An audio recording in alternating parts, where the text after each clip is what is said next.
रात का समय था। ठंडी हवा चल रही थी। सड़क सुनसान पड़ी थी।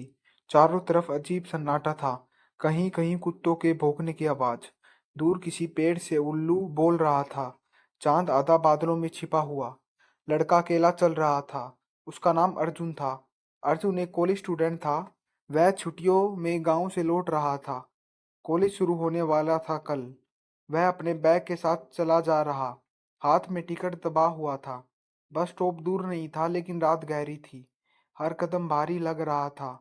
सड़क किनारे लैंप पोस्ट झिलमिला रहे थे, जैसे कोई बार बार बुझा रहा हो। अर्जुन मन ही मन डर रहा। वह सोच रहा था, इतनी रात को कोई क्यों निकल पड़ा।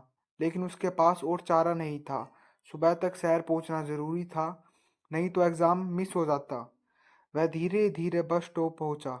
वहां सिर्फ एक बेंच रखी थी। चारों तरफ धूप अंधेरा फैला हुआ। सड़क पर गाड़ियों का नॉमिनेशन नहीं। उसने घड़ी देखी। रात के 12 बज रहे थे। दिल की धड़कन तेज हो गई। उसे लगा जैसे कोई देख रहा हो। पीछे मुड़कर देखा, पर वहां कोई भी नहीं था। थोड़ी देर बाद हेडलाइट चमकी। दूर से बस आती दिखी। बस पुरानी लग रही थी, रंग फीका और शीशे धुंधले। लेकिन टिकट उसी बस का था। बस धीरे धीरे रुकी। दरवाजा अपने आप खुल गया। अर्जुन हिचकिचाया। ड्राइवर दिखाई नहीं दे रहा था। सिर्फ धुंधली परछाई नजर आई। ड्राइवर ने कुछ कहा नहीं, बस हाथ से इशारा किया। अर्जुन धीरे से चढ़ गया। बस के अंदर अजीब सन्नाटा। कुछ यात्री बैठे थे अलग अलग। सबकी आंखें झुकी हुई। कोई किसी से बात नहीं कर रहा। हवा में ठंडक और अजीब गंध, जैसे जले हुए रबर की बदबू। अर्जुन को पहली नजर में यात्री सामान्य लगे। एक औरत खिड़की से बाहर देख रही थी। एक बच्चा उसकी गोद में था। एक बुजुर्ग आदमी आंखें बंद किए थे। दो लड़के कोने में बैठे थे। सब इतने चुप थे कि घड़ी की टिक टिक सुनाई दे रही थी।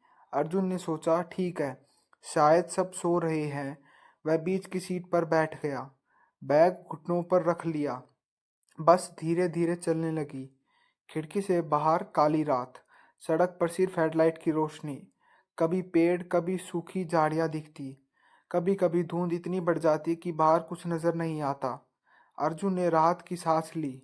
सोचा, थोड़ा मोबाइल देख लूं। लेकिन जैसे ही मोबाइल निकाला, नेटवर्क पूरी तरह गायब। उसने कोशिश की बार बार, लेकिन स्क्रीन पर नो सर्विस। उसका दिल धड़क उठा। ये क्या, यहाँ नेटवर्क भी नहीं। तभी अचानक पीछे से खांसने की आवाज आई। उसने पलट कर देखा। वही बुजुर्ग आदमी धीरे धीरे हंस रहे थे। उनके होठों पर अजीब मुस्कान थी, लेकिन उनकी आंखें बंद थी। अर्जुन को अजीब सा डर लगा। उसने जल्दी से सामने देखा। बस अब तेज चल रही थी। ड्राइवर अब भी चुप। कभी कभी रिक्यू मिरर से देखता। उसकी आंखें धुंध में चमक रही थी। अर्जुन ने नजरें हटा ली।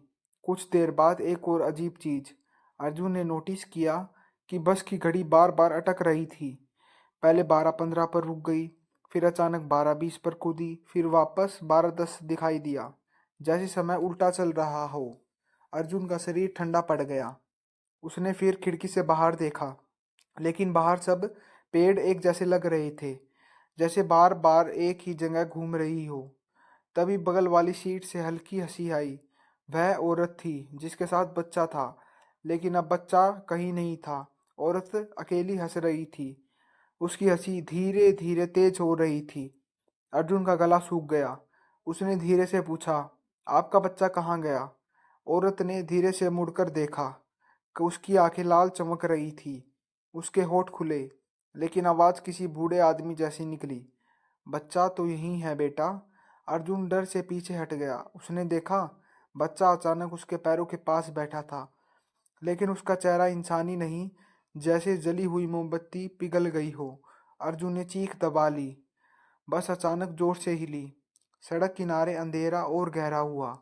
ड्राइवर अब भी कुछ नहीं बोला, लेकिन उसकी आंखें मिरर से चमक रही थी। अर्जुन अब पसीने से भीग गया। उसे लगा, अगर यही चलता रहा तो वह जिंदा नहीं बचेगा। बस अंधेरे जंगल में और गहरी जाती रही। पेड़ों की शाखाएं हेडलाइट से टकरा रही थी, जैसे वो पकड़ने को बढ़ रही हो। अर्जुन की सांसें तेज हो रही थी। वह सीट पकड़कर बैठा रहा। दिल की धड़कन कानों में गूंज रही थी। पीछे बैठे यात्री अब हलचल करने लगे। धीरे धीरे सब खड़े हो गए, लेकिन किसी के चेहरे साफ नजर नहीं आते, जैसे धुंध में ढके हो। औरत अब सीट से उठ चुकी थी। उसके पैर जमीन को छूते नहीं थे। वह हवा में तैर रही थी। उसकी लाल आंखें अर्जुन को घूर रही थी। बच्चा अब सीट पर नहीं था। वह सीधा अर्जुन की गोद में आ बैठा। उसका चेहरा सड़ा हुआ लग रहा था और उसकी हंसी कान फाड़ रही थी। अर्जुन ने उसे धक्का देकर दूर किया। बच्चा गिरा तो हड्डियों की चरमराहट हुई, लेकिन वह रोया नहीं, बल्कि और जोर से हंस पड़ा। बस अचानक रुक गई। दरवाजा अपने आप खुल गए। बाहर घना जंगल था, कोहरा चारों तरफ छाया हुआ। नीचे टूटी फूटी सड़कें पर राख बिखरी थी। ड्राइवर ने पहली बार बोला। उसकी आवाज़ बहुत भारी थी। आ गया तुम्हारा स्टॉप। अर्जुन ने कांपते हुए कहा। ये कहाँ है? टिकट पर तो शहर लिखा था। ड्राइवर ने हंसते हुए जवाब दिया। ये वही जगह है जहाँ सब उतरते हैं। सारे यात्री दरवाजे से उतरने लगे, लेकिन वे इंसान जैसे नहीं दिखते थे।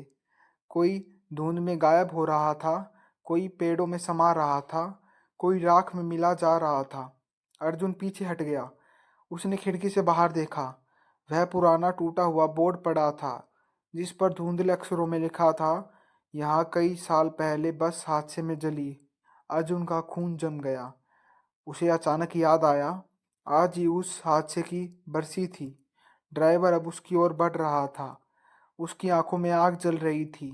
चेहरा धीरे धीरे पिघलता जा रहा था। उसके हाथ हड्डियों के ढांचे जैसे थे। अर्जुन डर के मारे दरवाजे से कूद पड़ा। वह अंधेरे जंगल में भागने लगा। उसके पीछे हंसी गूंज रही थी, भागो, लेकिन वापस नहीं है, लेकिन वापसी नहीं है। अर्जुन दौड़ते दौड़ते गिर पड़ा। उसकी नज़र सामने गिरे लोहे पर पड़ी। वह बस का जला हुआ हिस्सा था, जैसे हादसे के बाद वहीं पड़ा हो। वह उठकर भागा।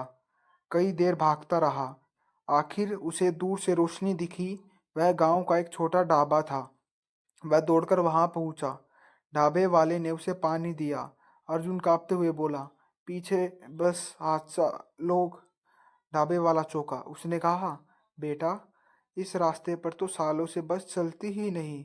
यहाँ जो बस दिखती है वो तो भूतिया बस है। अर्जुन के हाथ से गिलास गिर गया। उसकी आंखें फटी की फटी रह गई। उसने बाहर सड़क की ओर देखा। वहां सिर्फ अंधेरा था। कोई बस, कोई यात्री, कुछ भी नहीं। लेकिन हवा में वही हंसी अब भी गूंज रही थी। अगली बार बस फिर आएगी और तुम बच नहीं पाओगे। अर्जुन वहीं बेहोश होकर गिर पड़ा।